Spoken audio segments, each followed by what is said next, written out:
Let's talk for a moment about how increased food distribution can be a problem rather than a solution. In 2002, after I presented at the Johannesburg Earth Summit in South Africa, I went to visit my Uncle Richard in Maputo, Mozambique. His job at the time was working for USAID in agriculture.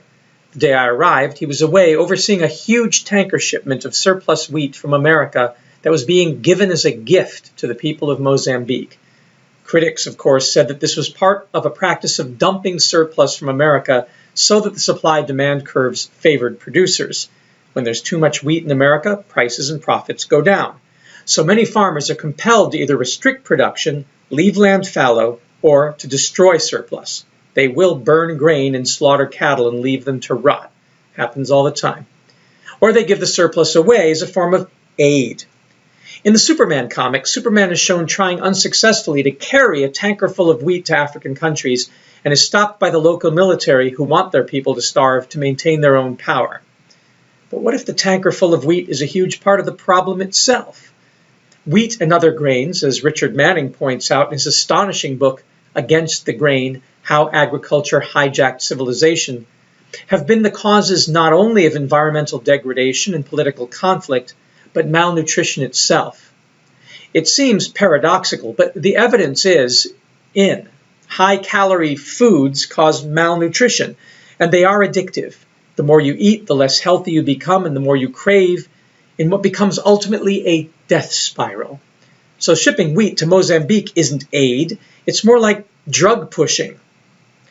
I came to Mozambique eager to spread the results of my own master's degree research into the benefits of so-called tree cereals as substitutes for grains. In particular, I was championing the use of the Maya breadnut tree as an urban agroforestry solution. In the jungles of Guatemala, near the pyramids of Tikal, I had lived off nothing but tortillas made from breadnut, seeds of the giant rainforest tree Brosmum alicastrum in the Moraceae or fig family, filled with avocado slices and lemon, all obtained from trees at the research site where I was living.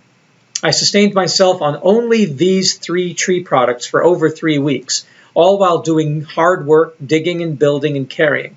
And I learned that I only really needed to eat once a day, something that I've also experienced on the paleo diet for the past 5 years. When I told my uncle about the breadnut tree and what it could do for African countries, he said, "You would have to get in line, a long line. In international aid, there's a long waiting list to get a project going. It can take decades." Right now, the alternative to wheat being introduced, he said, after years of lobbying, is cassava. Cassava? I exclaimed with chagrin. That plant is almost all starch. It's hardly nutritional at all. According to the website authoritynutrition.com, a 3.5 ounce or 100 gram serving of boiled cassava root contains 112 calories, and 98% of these are from carbs, and the rest are from a small amount of protein and fat. Overall, the nutrition profile, they say, of cassava is unremarkable. And while it does provide some vitamins and minerals, the amounts are minimal. There are many other root vegetables you can eat, they say, that will provide significantly more nutrients, beets and sweet potatoes to name 2. The summary: cassava is a significant source of carbs and also provides a small amount of fibers, vitamins, and minerals. Processing cassava by peeling, chopping, and cooking it significantly reduces the nutritional value. Of course, you can't eat it if you don't chop it and boil it. And this is because many of the vitamins and minerals are destroyed by processing, as well as most of the fiber and resistant starch. Therefore, they say the more popular processed forms of cassava, such as tapioca and gari, have very limited nutritional value, end quote. And yet this is and was the large-scale nutritional solution being foisted on Africa at the time of the Earth Summit. I remembered seeing rainforests destroyed in Sumatra by the Indonesian government in the 1980s when I was doing research there, so that transmigrants could be moved from overcrowded Bali to the wilderness. After they destroyed the forest with all of its incredibly nutritious biodiversity, the government supplied the people with free cassava seedlings, which they planted in vast plantations over what was once a life-giving forest. The local people told me, if the forest was still here, we could survive. Now we will starve. Starving in the midst of supposed abundance is what food deserts are all about. In Mozambique, I went to local markets and met women trying to sell and buy local foods, like the highly nutritional mafuro, a plant with a black seed about the size of a fingernail with an oily orange flesh around the sides of it that my uncle's cook, a wise woman who is a self-proclaimed witch doctor, turned into a great meal. This woman told me, as a little girl, I trained in what you call now ethnobotany. We have thousands of indigenous foods we can eat that we used to eat. Nobody starved.